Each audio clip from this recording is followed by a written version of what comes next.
Одложено рочиштето против поранешниот директор на клиниката за онкологија Васев, откако неговите адвокати бараа судењето да го преземат други обвинители. Или државниот обвинител Љупчо Коцевски, или случајот да се делегира на друго обвинителство, посочија адвокатите на Васев.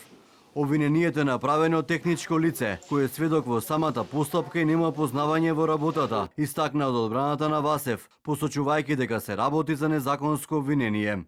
Обвинителството дозволило да предметот му го води стручен советник, без контрола врз него, без правна контрола врз него, дека доказите во предметот не докажуваат никаква вина, дека обвинетиот не ги сторил кривични дела кои што му се стават на товар, дека действијата кои што му се стават на товар не се кривични дела, дека никаква штета не направил, ниту можел да направи.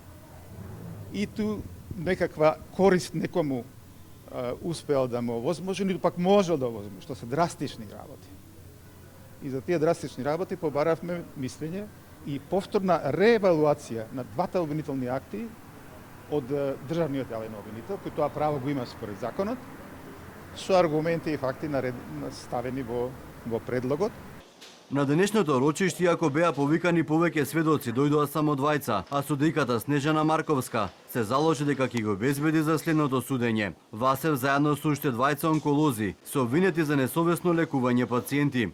Со обвинението лекарите се товарат за тешки дела против здравјето на луѓето и несовесно лекување, при што кај 29 пациенти биле применети неподобни терапии со отстапување во дозирањето и без соодветна проценка на здравствената состојба. Дополнително против Васев и поранешниот економски директор на клиниката е покренато обвинение за злоупотреба на службена положба и проневера, со што го оштетиле државниот буџет за над 2,2 милијарди денари.